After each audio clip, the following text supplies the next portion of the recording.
D'abord sur Europe 1, Arnaud Rousseau. Merci à vous d'être resté avec nous. Bonjour Arnaud Rousseau.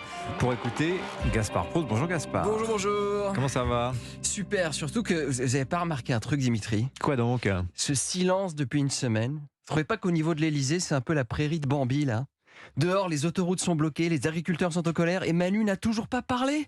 On a enfin trouvé l'antidote pour qu'il arrête de faire du stand-up. Ah, vous pensez qu'il aurait déjà dû s'exprimer? Je sais pas, la dernière fois, il y a eu la polémique Oudéa, pousse-toi de là, parce que bon, elle avait mis ses gamins à Stan, le jour où j'ai commencé à la respecter d'ailleurs.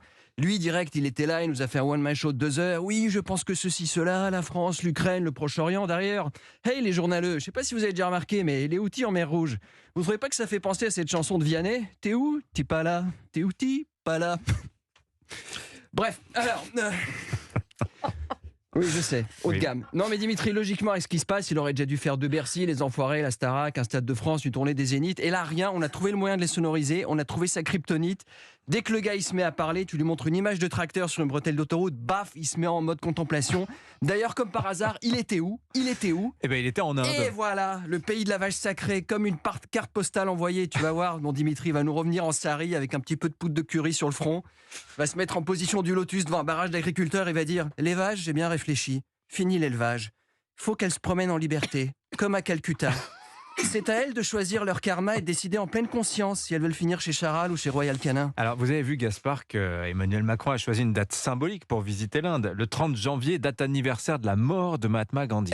C'est tout Manu, ça. La France gronde et lui, il part au pays de Gandhi. Comme vous dites, le Mahatma, le Mahatmu de Gandhi, le John Lennon de Bombay. Bon, un grand homme de l'histoire. Est-ce que c'est quelqu'un qui vous a marqué, Gandhi? Gandhi? Oui. C'était un original, c'était un gars toujours à la bourre. Comment ça, à la bourre? Oui, parce que sur toutes les photos qu'on a de lui, on voit qu'il a toujours très peu de temps pour s'habiller. Du coup, il avait cette habitude de se barrer avec la couette de lit de son hôtel. Au fond, c'était un minimaliste. C'est une vie, une couette, une paire de lunettes. Tu faisais un homejacking chez lui, tu repartais avec une cagette et une boîte de curcuma. Alors, je raconte ça, c'est un peu de bric et de broc, enfin surtout de broc, parce que selon les biographes, il aurait jamais connu une maison en briques. Mais bon, que ces considérations sur les grands hommes de l'histoire ne nous égarent pas, car en Ile-de-France, la situation est grave. Oui. On parle d'un possible blocage et peut-être même d'une famine à Paris intramuros. Alors, exclu Europe 1, j'ai trouvé les bandes-sons qui vont être diffusées aux Parisiens si d'aventure les blocages de Rungis tiendraient dans le temps. Ah oui. Oh que oui, mon Dimitri. Les actualités. Parisiens, parisiennes, bobo bobine. À toutes celles et ceux qui, sous les aisselles, suivent la faisselle devant une feuille Excel. Quelques consignes pratiques destinées à vous faciliter la vie durant le siège de Paris. Alimentation. La famine ne saurait tarder et grande sera la tentation pour les Parisiens et les Parisiennes de s'adonner à la chasse au gibier urbain. Attention, bien que le surmulot de ville fasse désormais la taille d'un cochon de lait, ils devront être cuits à cœur pour éviter toute forme de parasitose. Il en va de même pour les pigeons, volatile qui mettra les Parisiens face à un choix cornélien. Préserver le maïs destiné à pâter le volatile ou picorer directement le dit maïs. Mystère et boule de gomme.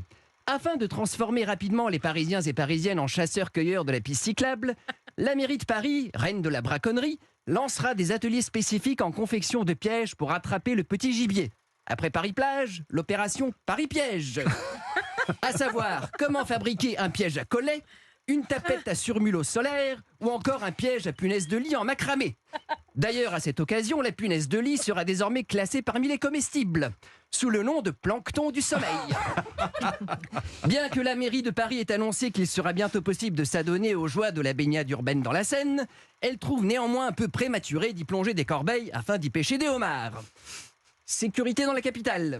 En raison de la situation vouée à partir en testicules, nous nous attendons à une recrudescence des vols et des braquages. Ainsi, après la boutique Chanel place Vendôme, la boutique Hermès sur l'avenue Georges V, un braquage vient d'avoir lieu au magasin Monoprix de Ledru-Rollin. Malgré le double sas de sécurité, les 5 vigiles et la tourelle de mitrailleuse disposée au rayon fromage, les voleurs se seraient enfuis avec un véritable trésor, 5 pots de Nutella, ainsi que 2 packs de PQ triple épaisseur.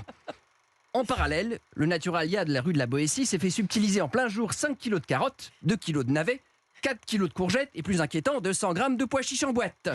Manifestement, il y a du couscous dans l'air. Tremblez bandit, la marée chaussée est à vos trousses.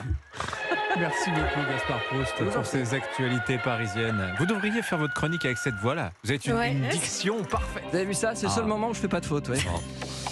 Vous êtes très bon. Et ça, là vous pourrez... Enfin bref. Ouais. Merci beaucoup Gaspard. Je vous en prie, à demain, on suit la situation. Merci à Arnaud Rousseau et puis merci d'être venu sur Europe 1. Vous revenez quand vous